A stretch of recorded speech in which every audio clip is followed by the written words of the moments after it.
नमस्कार, स्वागत है आपका रिपब्लिक भारत में। मैं हूं आपके साथ अंजलि राजावत और नमस्ते भारत की शुरुआत करेंगे बड़ी खबरों के साथ, तमाम बड़ी खबरों जिन पर हमारी नजर रहने वाली है। और अब सबसे पहले बात करते हैं लोकसभा चुनाव के बारे में, जिसको लेकर ऐलान कर दिया गया है। तो मुख्य चुनाव आयुक्त ने कल तारीखों का ऐलान कर दिया है। 7 चरणों में चुनाव होने, 19 अप्रैल से पहला चरण शुरू हो जाएगा, जहां 1 जून तक ये चरण जारी रहेगा। इसी से जुड़ी हमारी ये खास रिपोर्ट देखिए।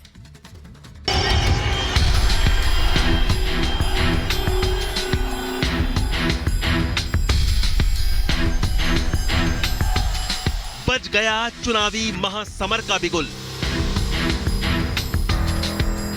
80 दिन, 7 चरण, 543 सीट, किसकी जीत? 97 करोड़ वोटर, एनडीए इंडी में टक्कर। ईवीएम पर इलेक्शन कमीशन का शायराना अंदाज।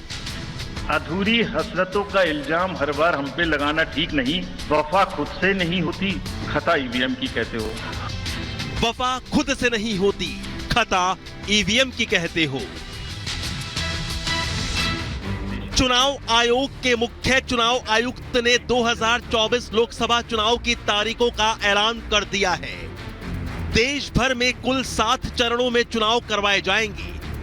मुख्य चुनाव आयुक्त राजीव कुमार ने बताया कि लोकसभा की 543 सीटों पर 7 चरण में वोटिंग होगी, जिसमें पहले चरण में 19 अप्रैल को 21 राज्यों की 102 सीटों पर वोट डाले जाएंगे। दूसरे चरण में 26 अप्रैल को 13 राज्यों की 89 सीटों पर मतदान होगा। 7 मई को तीसरे चरण में 12 राज्यों की 94 सीटों पर वोट डाले जाएंगे। चौथे चरण में 13 मई को 10 राज्यों की 96 सीटों पर वोटिंग होगी। 5वें चरण में 20 मई को 8 राज्यों की 49 सीटों पर मतदान होगा। वहीं छठे चरण में 25 मई को 7 राज्यों की 57 सीटों पर वोटिंग होगी। और आखिरी चरण यानी 7वें फेज में 1 जून को 8 राज्यों की 57 सीटों पर मतदान होगा। और फिर 4 जून को 2024 लोकसभा चुनाव के नतीजे आएंगे। We'll do it in 7 phases. Phase 1 will start from 20th March notification, 5 days from now, and date of poll would be 19th of April, and counting on 4th. और अगर पूरी फेज वाइज हम पिक्चर दें, ये भी एक अच्छी snapshot है, जिसमें फेज 1 में 102 कॉन्स्टिट्यूएंसीज, फेज 2 में 89, फेज 3 में 94, फेज 4 में 96, 49, 57, 57। तो इसमें वेदर और हर चीज का ध्यान रखते हुए काफी सोचने के बाद ये शेड्यूल बनाया गया है। दुनिया की इस सबसे बड़ी चुनावी प्रक्रिया में 97 करोड़ वोटर्स वोट करेंगे। 1 करोड़ 82 लाख लोग पहली बार वोट डालेंगे। 21 करोड़ 50 लाख युवा मतदाता हैं। 49 करोड़ 72 लाख पुरुष मतदाता हैं। महिला मतदाताओं की संख्या 47 करोड़ 15 लाख है। वहीं 55 लाख ईवीएम का इस्तेमाल होगा। 10 लाख 50 हजार पोलिंग स्टेशन बनाए गए हैं। 1 करोड़ 50 लाख चुनाव अधिकारी और सुरक्षा कर्मी शामिल हैं। We have 97 crore registered voters, more than the combined voters of a few continents put together, America, Europe, over 10.5 lakh polling stations. And कितने लोग उसको conduct करते हैं? 1.5 crore polling officials and security officials conduct those elections. More than 55 lakh EVMs, 4 lakh vehicles. मुख्य चुनाव आयुक्त राजीव कुमार ने चुनाव की तारीखों, उसके चरणों और तैयारियों का जिक्र करते हुए चुनाव में 4 चुनौतियां भी बताई। मुख्य चुनाव आयुक्त बोले कि 4M से निपटना होगा, यानी muscles, money, miss information, MCC। इस सारी चीज को करने में हमारे सामने कुछ चैलेंजेस भी हैं। 4 चैलेंजेस हमारे पास हैं। 4Ms, muscle, money, miss information and MCC violations. और इसी के संदर्भ में पूरा जो प्रोसेस अब आज से शुरू होगा और जब तक चुनाव खत्म होगा तो इलेक्शन कमीशन का अधिकांश समय इन्हीं 4 चीजों में लगने वाला है कि हाउ टू कंट्रोल। इतना ही नहीं, चुनाव से जुड़ी वार्ता के दौरान मुख्य चुनाव आयुक्त राजीव कुमार का शायराना अंदाज भी नजर आया। अपनी स्पीच के आखिरी हिस्से में राजीव कुमार ने ईवीएम पर भी बात की। जो लोग ईवीएम में खामी निकालते हैं उन पर कटाक्ष करते हुए मुख्य चुनाव आयुक्त ने कुछ लाइनें सुनाई। अधूरी हसरतों का इल्जाम हर बार हम पे लगाना ठीक नहीं। वफा खुद से नहीं होती, खता ईवीएम की कहते हो। यानी लोकसभा चुनाव का काउंटडाउन शुरू हो चुका है।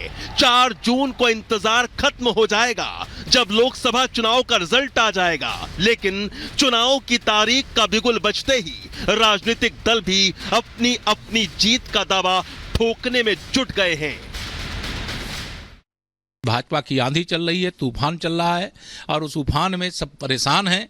इसलिए अब की बार 400 पार, फिर एक बार प्रचंड बहुमत की मोदी सरकार। इस बार के चुनाव बहुत ही महत्वपूर्ण चुनाव है और मैं प्रदेश के सभी लोगों से कहूँगी कि बहुत सोच समझ के इस बार चुनाव अपना वोट डालें, क्योंकि यह चुनाव जो है यह उत्तर प्रदेश की दिशा बदलने का काम करने वाला है। चुनाव आयोग किसी पक्ष का ना होना चाहिए। हमें ये बात इसलिए कहना पड़ते है कि पिछले कई चुनाव में हमने देखा है कि आचार संहिता, जो कोड ऑफ कॉन्डक्ट कहते हैं हम लोग, जो चुनाव ऐलान होने के बाद देश में चालू हो जाते हैं, बहाल हो जाते हैं, उस समय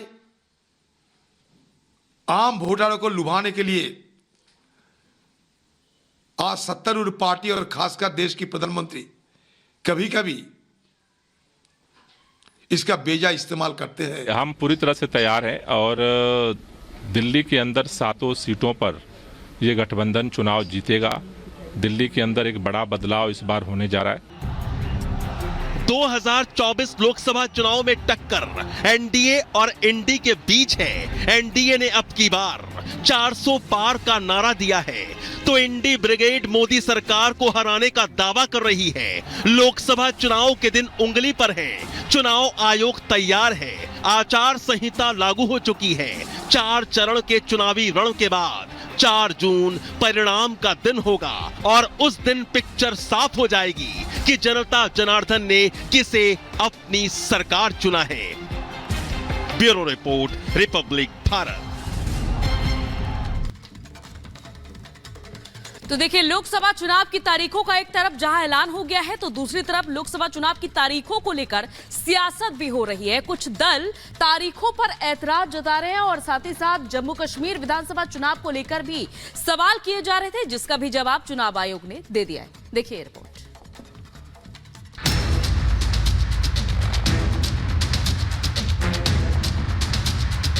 देश भर में लोकतांत्रिक त्योहार यानी चुनाव का दौर जारी है। चुनाव आयोग की ओर से तारीखों के ऐलान के बाद पूरे देश में आचार संहिता लागू हो चुकी है। देश भर की 543 लोकसभा सीटों पर 7 चरणों में चुनाव होना है। ऐसे में हर राज्य, हर राजनीतिक दल और राजनेता अपनी अपनी तैयारियों में जुट चुका है। एक तरफ लोकसभा के चुनाव की तारीखों के ऐलान हुआ तो दूसरी तरफ अब तारीखों को लेकर भी सियासत शुरू हो गई है। कोई चुनाव की तारीखों पर ऐतराज कर रहा है तो कोई 7 चरणों में चुनाव कराने को लेकर सवाल उठा रहा है, तो कोई अपने राज्य में लोकसभा के साथ विधानसभा चुनाव न होने पर सियासी बयानबाजी कर रहा है। जम्मू कश्मीर में भी देश भर के साथ ही लोकसभा चुनाव होंगे, लेकिन अब कुछ राजनीतिक दलों को इससे भी परेशानी है कि लोकसभा चुनाव के साथ विधानसभा चुनाव क्यों नहीं हो रहे, और अगर विधानसभा चुनाव नहीं हो रहे तो लोकसभा के चुनाव भी क्यों जम्मू कश्मीर में कराए जा रहे हैं। नेशनल कॉन्फ्रेंस के अध्यक्ष फारूक अब्दुल्ला ने चुनाव की तारीखों पर सवाल उठाया है और पूछा है कि सुरक्षा इतनी खराब है तो लोकसभा चुनाव क्यों हो रहे हैं। Hold parliamentary election. If you think security is that bad, then why hold parliamentary election? If for parliamentary election your security is all right, why not for state election? चुनाव की तारीखों पर उठ रहे सवाल और जम्मू कश्मीर की स्थितियों को लेकर मुख्य चुनाव आयुक्त राजीव कुमार ने स्पष्ट किया कि जम्मू कश्मीर में विधानसभा चुनाव करवाने के रास्ते खुल गए हैं। इतना ही नहीं, चुनाव आयुक्त की ओर से बताया गया कि जम्मू कश्मीर में सुरक्षा को ध्यान में रखते हुए वहां अतिरिक्त बल की जरूरत होगी, जो आम चुनाव के साथ भेज पाना थोड़ा मुश्किल होगा। एक साथ कराने में उन्हें वैसे इतनी दिक्कत नहीं है, बट उन्हें इतनी सिक्योरिटी फोर्सेस की एडिशनल आवश्यकता होगी। तो जब पूरे देश में एक साथ चुनाव चल रहे हैं तो उस समय में उतनी एडिशनल फोर्सेस एक पर्टिकुलर स्टेट के लिए दोबारा से इकट्ठी करने में थोड़ी कठिनाई आ रही है। सिर्फ यही नहीं, चुनाव आयोग ने बताया कि जम्मू कश्मीर में चुनाव भी जल्द कराए जाएंगे। इसमें ज्यादा देर नहीं लग जाएगी, जिससे कि जल्द से जल्द देश में सरकार चुनने के साथ ही जम्मू कश्मीर में ही सरकार का चयन हो सके। चुनाव आयोग ने यह भी साफ किया कि जम्मू कश्मीर में विधानसभा चुनाव के लिए सितंबर तक का समय है। हम भी इसी इच्छा के थे कि एक ही बार में दोनों चुनाव हो जाए, उसी बार में मशीन जाए, उसी बार में डबल खर्चा भी ना हो। लेकिन उतनी उपलब्धता एक साथ इतने बड़े देश में हो पाना कि असेसमेंट के बाद संभव नहीं हो पाया। But it does not mean कि हम देर लगाएंगे।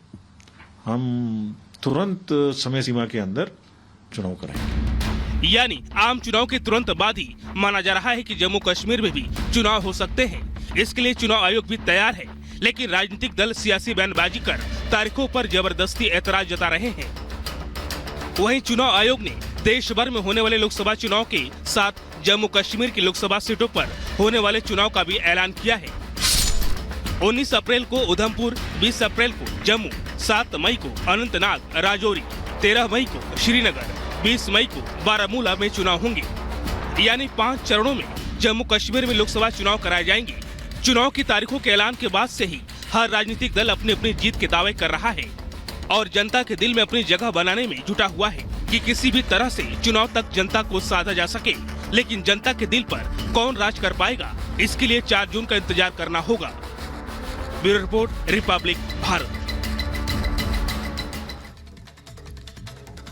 तो तारीखों का ऐलान हो चुका है और इस बार भी बीजेपी दिल्ली में सभी लोकसभा सीटों को जीतने का दावा कर रही है। तो वहीं चांदनी चौक की अगर बात करें तो यहां से प्रवीण खांडेलवाल को बीजेपी ने प्रत्याशी बनाया है और प्रवीण ने खास बातचीत की है रिपब्लिक भारत के साथ। देखिए। सभा की डेट अनाउंस कर दिए गए हैं, इलेक्शन डेट्स अनाउंस कर दिए गए ऑल ओवर इंडिया। आपकी क्या अब प्रिपरेशन होगी, because now the battle ground is ready? देखिए, चांदनी चौक लोकसभा सीट देश की सबसे ऐतिहासिक सीट है और प्रधानमंत्री श्री नरेंद्र मोदी के नेतृत्व में भारतीय जनता पार्टी के चांदनी चौक लोकसभा के